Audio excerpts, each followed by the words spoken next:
बिस्मिल्लाहिर्रहमानिर्रहीम। अस्सलाम वालेकुम दोस्तों, उम्मीद करता हूं कि आप सब खैरियत से होंगे।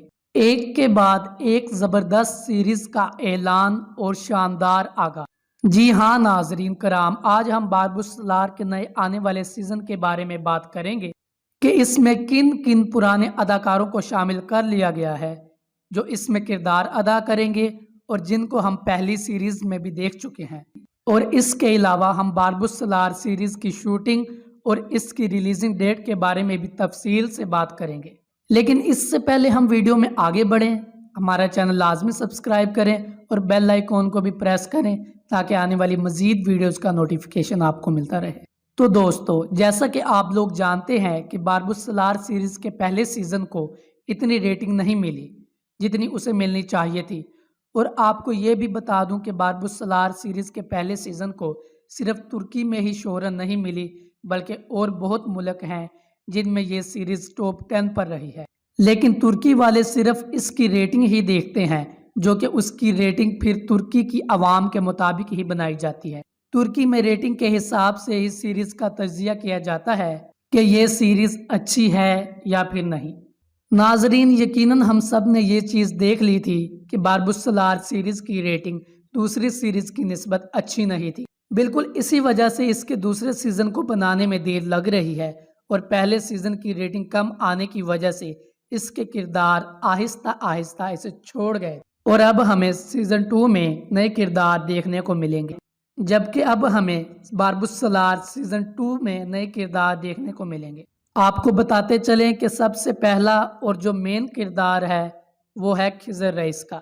ये नए अदाकार खिज़र रईस का किरदार अदा करेंगे और इनकी एक्टिंग के हवाले से हम कुछ नहीं कह सकते, क्योंकि हमने इन्हें पहले कोई भी तारीखी किरदार अदा करते हुए नहीं देखा। और इनके अलावा आइन निकोला का किरदार अदा करने वाले अदाकार के हवाले से भी ये मालूमात दी गई थी कि इन्हें भी बारबुसलार सीज़न 2 में शामिल कर लिया गया है। लेकिन हम आइन निकोला के हवाले से भी कुछ कंफर्म नहीं कह सकते कि ये कौन सा किरदार अदा करे। लेकिन जहां तक हमें लगता है इन्हें खिज़र रईस के मुकाबले में बाज़ंतीनियों के अहम बहरी कप्तान का रोल दिया जाएगा। लेकिन जब से इन्होंने आइन निकोला का किरदार अदा किया है तो इनको आइन निकोला के किरदार से भी ज़्यादा पसंद किया गया। तो अगर ये सीज़न 2 में काम करते हैं तो जाहिर सी बात है इन्हें बाज़ंतीनियों के कप्तान का किरदार ही दिया जाएगा। क्योंकि आइन निकोला के अलावा हमें यह भी खबर मिली थी कि आलियार बे को भी इस सीरीज़ में काम करने की पेशकश की गई है। आलियार बे के बाद जलाल यानी जो दरिलिश अर्तुगरुल में अब्दुर्रहमान का किरदार अदा कर चुके हैं, इनके हवाले से भी हमें यही खबर मिली है कि इन्हें भी बारबुसलार सीज़न 2 में काम करने की पेशकश की गई है। लेकिन अभी तक इन दोनों किरदारों के हवाले से ऐसी कोई खबर नहीं मिली कि इन्होंने कास्ट के लिए हाँ कर दी है या फिर नहीं। और इसके अलावा हमें यह भी खबर देखने को मिली है कि अल्प अरसलान में काम करने वाले तेगफोर यानी तेगफोर के अकामुनूस को भी काम करने की पेशकश की गई है कि ये बारबुसलार सीरीज़ के सीज़न 2 में काम करें। दी ग्रेट सल्जूक में काम करने वाले मलक तपार के बारे में भी यही खबर मिली कि इनको भी बारबुसलार सीरीज़ में काम करने की पेशकश की गई। नाजरीन, ड्रामे के प्रोड्यूसर ड्रामे की शूटिंग के लिए पेशकश तो बहुत से लोगों को करते हैं, लेकिन जिस अदाकार को हायर किया जाता है उसकी खबर हमें ऐन मौके पर ही मिलती है कि आखिर वो कौन सा अदाकार है कि जिसे तारीखी किरदार अदा करने को मिला है। और फिर ये तो हमें ट्रेलर देखकर ही पता चलेगा, क्योंकि अभी तक इस हवाले से कोई भी ऑफिशियल खबर नहीं मिली। और एक अहम खबर देता चलूँ कि हमें बारबुसलार में सुल्तान सुलेमान का दौर भी देखने को मिलेगा। तो यकीनन हम बहुत जल्द एक नए किरदार को भी देखेंगे जो सुल्तान सुलेमान का रोल अदा करेगा। और नाजरीन, इसके साथ साथ सीज़न 2 की शूटिंग भी जारी है और इस हवाले से हमें जो भी अपडेट्स मिलेंगी पहले की तरह सबसे पहले आपके साथ शेयर करें। तो दूसरी जानिब कुरुलुश उस्मान सीज़न 4 की किस्त नंबर 109 से भी आपको अपडेट्स देता चलूँ।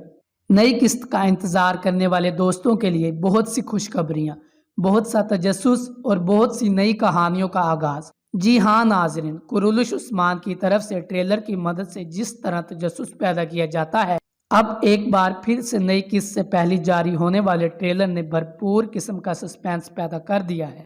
ये सब सूरत हाल उस्मान बे को भी सोच में डाल देती है, लेकिन वो अपनी तलवार से कागजी माहिदे को पाश पाश कर देते हैं, लेकिन फिर इसके बाद कहते हैं कि मैं खून तो नहीं बहाना चाहता, लेकिन इसके बावजूद अगर किसी ने हमारी ज़मीनें लेने की कोशिश की तो फिर मैं किसी को नहीं छोड़ूंगा। बहरहाल उस्मान बे सबको एक दिन बाद अपना फैसला सुनाने का कहकर रवाना हो जाते हैं। उधर ओक्टम बे अलचीचे को लेने अपने साथियों के साथ यिनी शहर पहुंच जाते हैं, जहां बेंगे खातून भी खूब चिल्लाती हैं।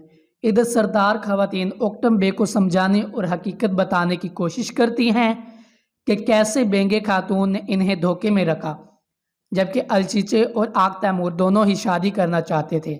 इस बहस के दौरान अलचीचे भी आकब से तमुदार होती है और वो अपने बाप ओक्टम बे के साथ जाने की बात करती है, जिस पर सरदार खवातीन भी हैरान रह जाती हैं। लेकिन इसके बावजूद अलचीचे अपने बाप सरदार के साथ रवाना हो जाती है। सरदार खवातीन हैरत में डूबी होती हैं और इसकी वजह आग तैमूर से पूछती हैं, जो उन्हें बताता है कि अलचीचे को मुझ पर यकीन नहीं था और इसने शादी रोकने के लिए कुछ भी नहीं किया था, इसलिए मुझे भी भरोसा नहीं है, तो अब मैंने उसे जाने का बोल दिया है। इधर एनागोल उस्मान बे की तरफ से सख्त परेशानी में निकल पड़ते हैं और अपने सिपाहियों को यिनी शहर भेज देते हैं, जबकि खुद अपनी ज़ात से मुतासिर होते हुए कम नजर आते हैं, क्योंकि उस्मान बे पर मौत का तो कोई खौफ नहीं होता।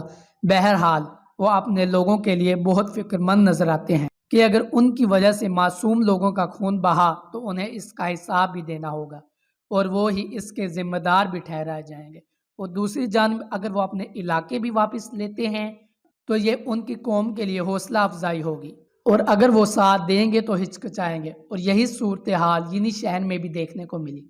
नाजरीन, जहां उस्मान बे का जांबाज आकर खबर देता है कि ज़मीनें को वापस लिया जा सकता है, जिस पर सरदार खवातीन सिपाहियों को तैयार रहने का हुक्म देती है, जबकि इधर ही तुर्कमान सरदार आपस में महवी नजर आते हैं, जिनमें से कुछ के ख्यालात ज़मीनों के जंग के थे और कुछ उस्मान बे का साथ देने की बात करते हैं। तो इसी दौरान उस्मान बे भी वहीं पहुंच जाते हैं और तमाम सरदारों को दीवान में इकट्ठा होने की बात करते हैं, और इसके साथ साथ अपने करीबी सिपाहियों को भी इकट्ठा करते हैं, ताकि हर कोई इस दीवान के अहम मामलात को पहचान सके। इसके बाद उस्मान बे सबसे पहले तुर्क सरदारान को बोलने का मौका देते हैं, और इस वक्त हर कोई उस्मान बे के लिए जान देने को तैयार रहता है, और सब तुर्कमान सरदार इस बात से मुत्तफिक होते हैं, अगर उस्मान बे ज़मीनें वापस लेने के लिए अगर जंग का ऐलान भी करें तो हम भरपूर साथ देंगे। और यही बातें भीम की तरफ से भी दोहराई जाती हैं। और दूसरी जानिब वालदा सुल्तान तुर्गत बे और कैंटा कोज़ीन को खाने पर बुलाती हैं, जिस पर कैंटा कोज़ीन कहता है कि उस्मान बे के पास ज़मीनें हमें देने के अलावा और कोई रास्ता नहीं बचा। लेकिन इस मौके पर तुर्गत बे कहते हैं, जिस उस्मान को मैं जानता हूँ वो जान तो दे सकता है लेकिन ज़मीनें नहीं, जिस पर कैंटा कोज़ीन कहता है कि फिर हम पहले उस्मान बे का खात्मा करेंगे और फिर ज़मीनें ज़ब्त कर लेंगे। इधर उस्मान बे अपना फैसला सुनाते हैं और दीवान में उस्मान बे की बातें सब पर बिजली बन के गिरती हैं। अब इसके बाद क्या होगा, मज़ीद की अपडेट्स के लिए हमारा चैनल लाजमी सब्सक्राइब करें, जो कि अपडेट्स आपको अगली वीडियो में ही शेयर की जाएंगी। अगर आपको वीडियो पसंद आई हो तो ज़्यादा से ज़्यादा शेयर करें और कमेंट सेक्शन में अपनी राय का इजहार ज़रूर दीजिए। शुक्रिया। अल्लाह हाफ़िज़।